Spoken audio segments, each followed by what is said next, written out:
Okay, before we begin, take a look at the traits here. This is a good build for Sniper Solo, as any level 50 character pretty much would be. As you can see, it's during the event, so yes, I do have Death Cheat. But I have videos before the event even began, and it's a pretty similar setup I'd use. Okay, this is during the event, so without the event, we wouldn't have Death Cheat, we wouldn't have Necro, making room for 2 more slots. But the go-tos for a solo for me are usually the mobility traits to begin with, including Greyhound, Gator Legs, Beast Face. I consider a mobility trait just because it allows you to move much quicker without having to go around things. Determination, kind of a mobility trait so that you can not run out of stamina, helps you get through stuff quicker. And the Quartermaster allows for more options as far as a solo sniper build goes. I prefer dual silenced. Poison Nagants are great with like a Mosin sniper or Lebel marksman. You need that multi-shot. If not, you probably want to take a pistol where you can do the follow-up shot with like a Sparks sniper.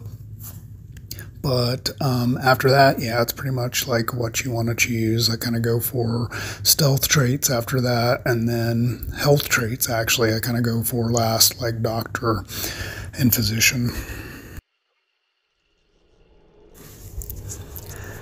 Okay, starting off here, the match starts kind of slow, but I'm going to do like the deep dive. Like I said, I've edited it out to make it a little shorter to get rid of some things that aren't really going to be beneficial, but even some of these slow moments have some lessons to be learned here. And one of the traits I forgot, which is just absolute go-to, probably one of my first 3 I would grab, is Pack Mule, especially if you're running traps. Can't believe I forgot to mention it.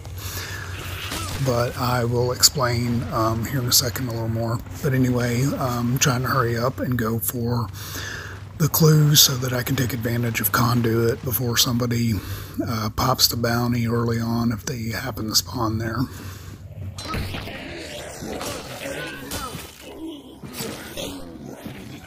Okay, something else that you'll notice I do is I use Dark Sight and the map a lot to navigate, even without looking at the screen. That way I can strategize while I'm moving. I use the auto run feature, which is great. I hate games that don't include that. Well, I don't hate them, but I don't know why that feature's not included pretty much in every game.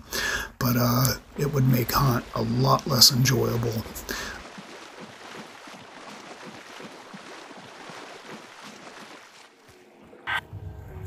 Not really the smartest move to move through the water like that, but I've got the gator legs, but it is typically pretty noisy to run through the water and slows you down, so there are a couple of disadvantages to that.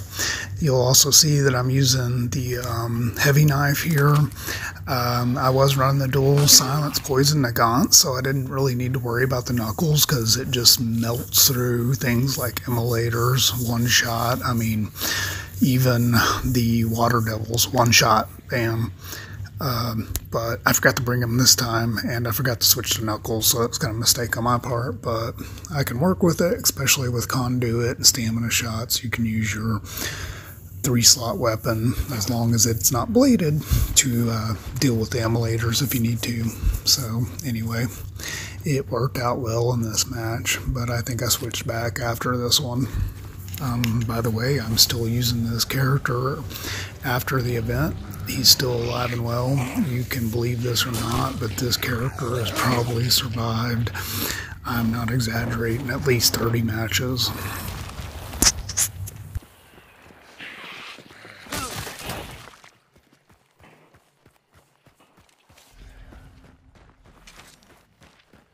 Okay, we picked up 2 clues. As you can see, the other bounty has already popped. They extract, so no action there from that team. They take that easy out.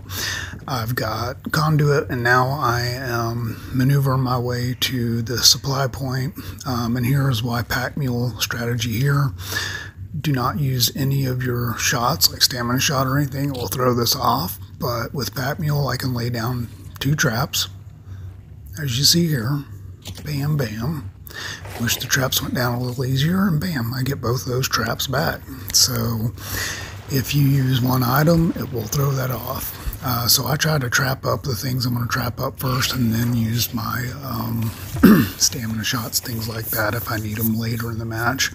I use those for escaping purposes, usually only if I need to outrun a team. But typically, if you got the mobility traits, it's not a problem, unless somebody from the other team has the same thing. So that's where stamina shot can give you an advantage there.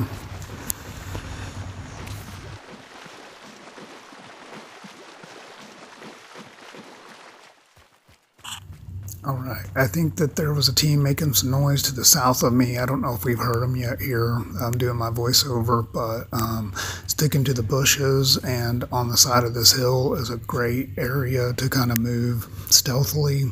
You got plenty of places to hide, even if you're getting shot at. Moving out here where I'm at right now, it's very open, so this is kind of a dangerous maneuver here. That's why I head back and use the ridge line again to maneuver further north up on the map and to try and get the clue here.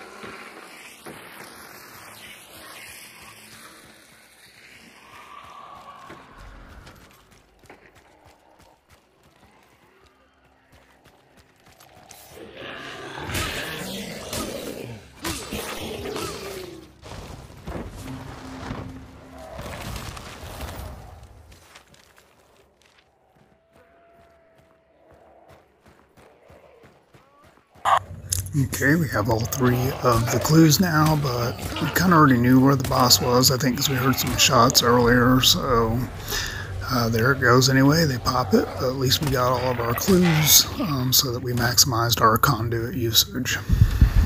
And I think by this point, I know there's another team coming from the south because they keep triggering birds. And as you can tell, they get really close up on me here in a second. So the first headshot that I get is coming up here in just a minute.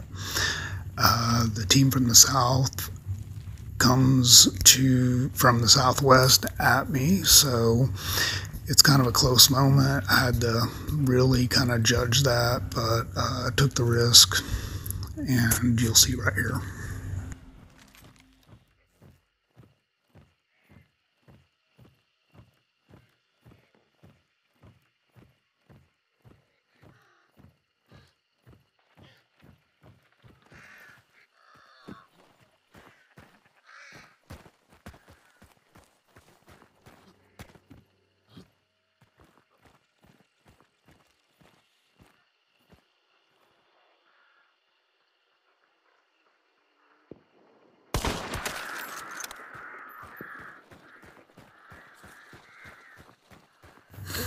Okay, a couple of things there. You heard how close the other team got to me there, close enough you can hear their footsteps. I wanted to go ahead and take that shot, even though I gave away my position, but not worried about it. I'm pretty good at using the terrain to escape, which you see me doing right here.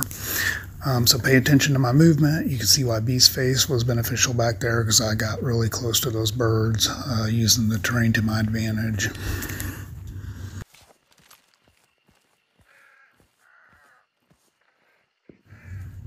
Okay, here I turn to look and see if an opportunity doesn't present itself from that team that I heard running up to take a quick shot at them. Another strategy would have been I held in place, kind of behind something with a nade or something to see if they would have came. But I've got another idea here. As you can see, I'm fixing to do my sneaky bastard trick. I lay some traps out here. Of course, I changed my mind a couple of times about where I want to put them, so I waste some time with that there. But it works because I get 2 kills with these traps in the end, and not with where they're placed. So anyway, I changed my mind here, and I want to put them closer to the extraction point.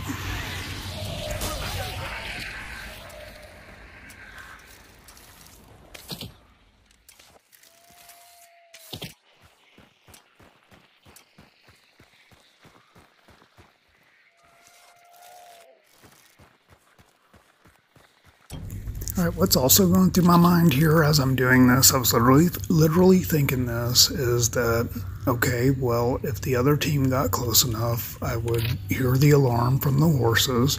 So I kind of feel relatively safe doing this and moving around. Plus, at the same time, it gives me time to kind of listen and hear what's going on with the other teams. So it may look like a little bit of a waste of time, but honestly, I kind of worked it into my strategy. Incorporated it there, and it worked out in the end.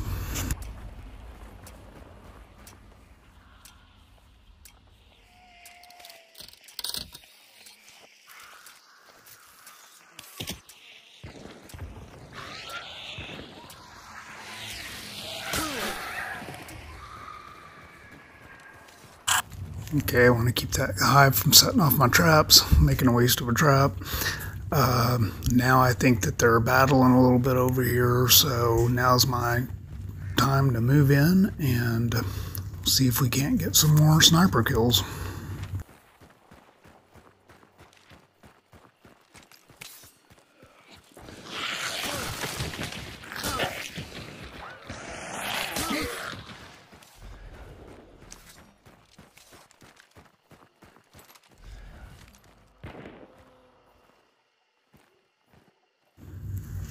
Here's another good spot for sniper. As you'll see, I just kind of work a 360 all the way around this compound here. By the end of it, probably about 2 freaking times, to be honest. You can hear the shots kind of going by me, but I don't think they even know I'm here. Those are just them fighting each other and the random rounds coming near me because I stand here forever and nobody takes a shot at me. As a matter of fact, they're playing it very safe, so an opportunity doesn't really present itself here. So I break their stalemate here in a second. Well, maybe not a second, several minutes. I edited out some of it. These were not the best choice. There goes my edit, because I sat there for minutes kind of looking for an opportunity. It never came. So I edit to me moving in closer here, I think, in a second. But I want you to see this overlook here. You've got a lot of different views to look through windows and all that stuff, and down those lanes there.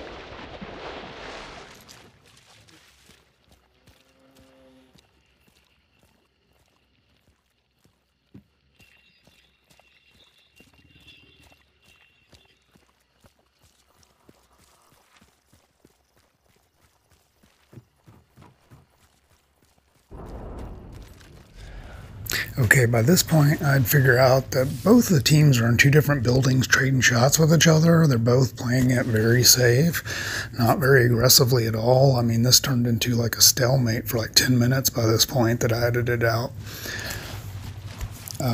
So I go over here, try to maneuver around. I know it looks a little excessive, but this prevents me from getting headshot here or something.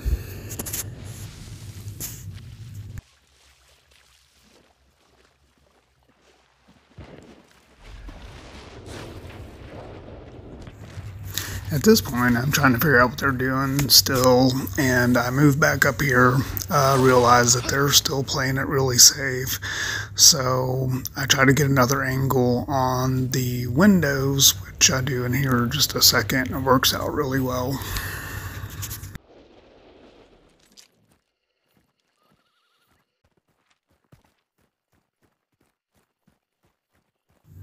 So here we go. I get tired of playing around. These teams aren't going at each other aggressively. I don't know why neither one pushed each other. I mean, it drug on forever, even after I helped this one team out, basically, by making the odds a little better for them. And I even run up and taunt them here in a few minutes and let them know that after the second kill that, hey, I'm breaking you guys' stalemate here on the proximity chat. I let them know that.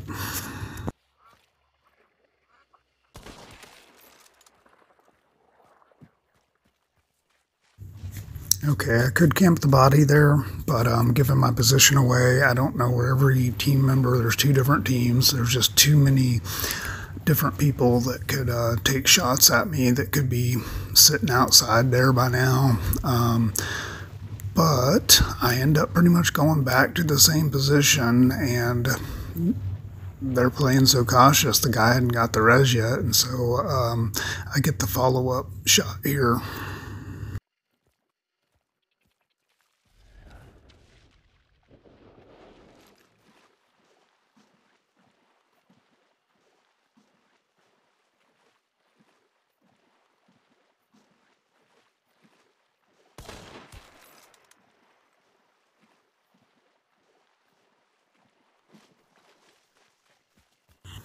Okay, that is the third and final sniper shot.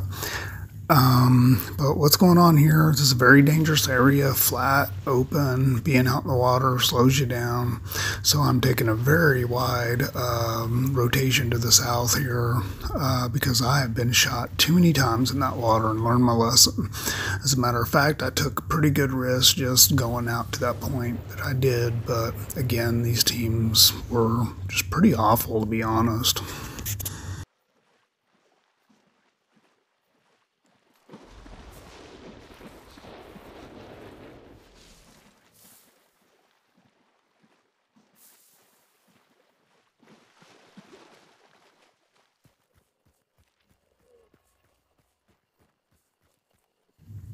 I could have made this video a lot shorter by editing some of these slower moments out, but if you're paying attention to my movement, there's a lot to be learned here. You notice I stick a lot in the bushes without really being a bush Wookiee, because you can tell I don't really hang out in one spot too long. I guess you could call me the bush Wookiee rat, but as you see, most of them don't get as aggressive like this, where I come up on these teams several times, let them get close to me, and I still use my map awareness and my knowledge of the map after 3,000 hours in this game to help me out here. Of course, you always get unlucky every now and then, and somebody else can get that lucky headshot. But, yeah.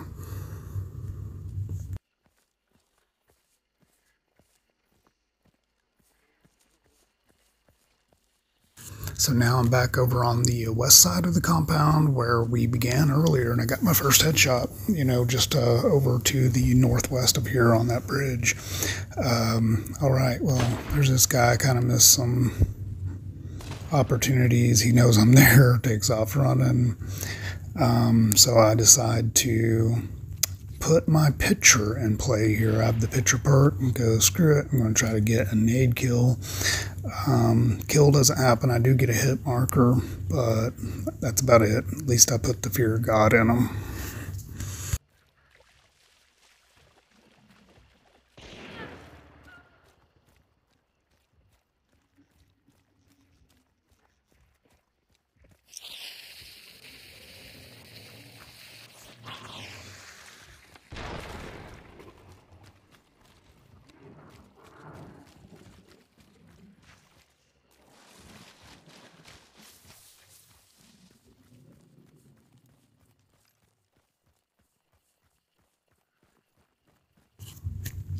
Again, that line I took there was not by accident. As you see, I'm using the bushes and the water leading out of there, any sort of concealment that you can use. So I was actually in the Army, and they teach you about concealment versus cover. Cover will, stop or at least slow bullets and stuff. Concealment just is what it is. It conceals where you're at, but it will not stop bullets. So things like soft objects. Anyway, I tried to take that military training and apply it, to hunt Showdown as well.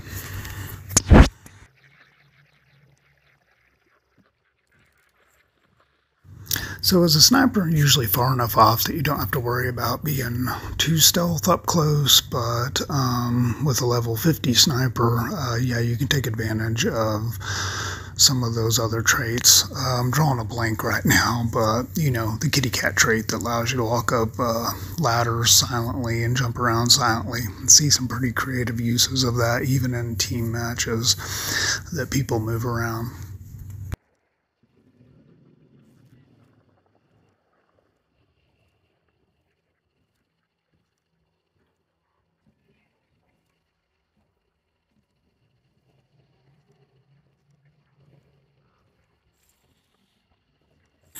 So I may be mistaken, but I think by this point, the other team is down and there's only one team left. And I say that because they start to push me here in a second. And the fact that they stay holed up in that compound the whole time tells me that they finally got rid of the other team, because why else, after 20 minutes or more of them being holed up in there, would they come out?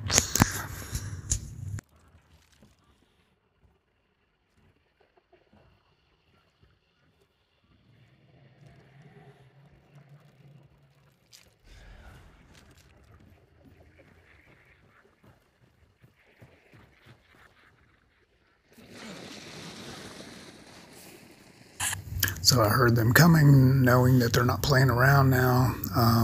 By this point, you got 3 on 1, pushing 1, again using the bushes here for cover. Back into this tree line, it's an excellent place to hide and snipe from as well. I didn't do much of it in this match, but yeah, this is a good spot too. I think people expect it more from here, so it can be a little more dangerous up in here, I've found, at least sometimes.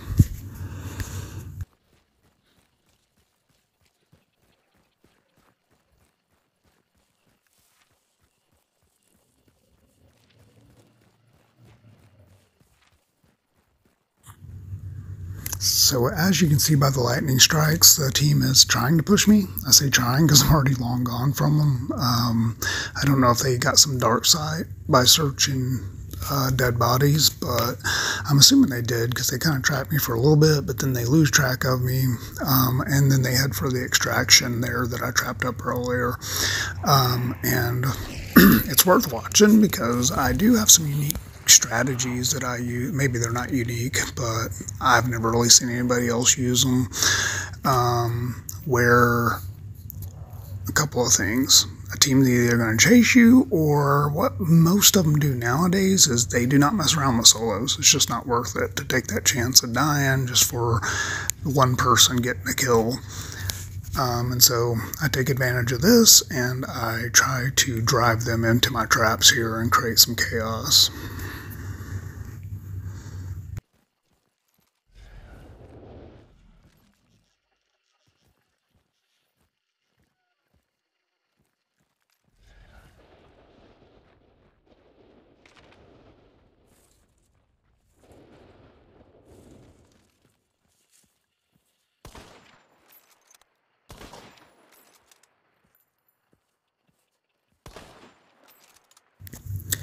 Okay, not successful in landing any shots there, lucky shots, but what I am doing is getting them riled up. That way they're not paying attention as much whenever they go to the extraction, because that's where they're headed right now. Again, taking the safe route, backing off a little, don't want to run across that water there and end up getting shot. So here we go. They're going towards the bounty, and I use what few rounds I have left, including those birds. I'll set those off. Just fire at random round, trying again to create chaos. And that's what I start doing with my dual wields here, because I know that they're gone by this point. I'm just hoping to get like an extra kill here or there on the traps. And that's pretty much the end of the match here in a minute.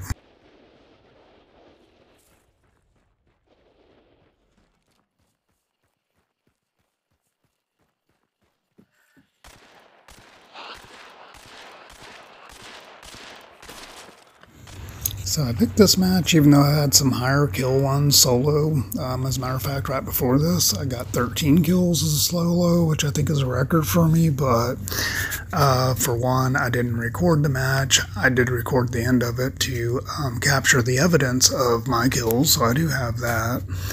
But even if I did, that was a really boring match, believe it or not, because most of those were trap kills I laid everywhere and people getting rezzed, I guess, because I only got some sniper kills.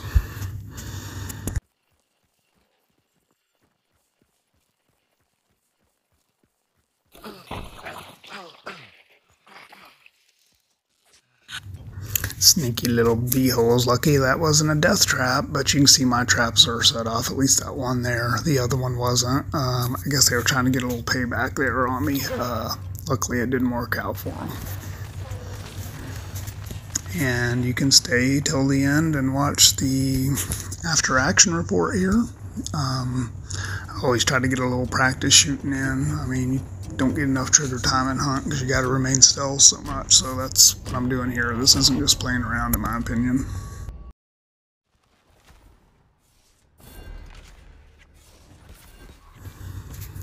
Okay, thanks for watching. If you pay close attention, you might find a lot more things that I didn't go into there. Kind of a slow way to play, but safe. I got 5 kills to no deaths, so that's a pretty good ratio. I'd say that this works out like 8 out of 10 times. Now, you might not get kills every time, but you're going to probably survive 8 out of 10 times playing like this. Usually with some kills to boot, so if you're up for doing that in this cheesy method, then here's for you.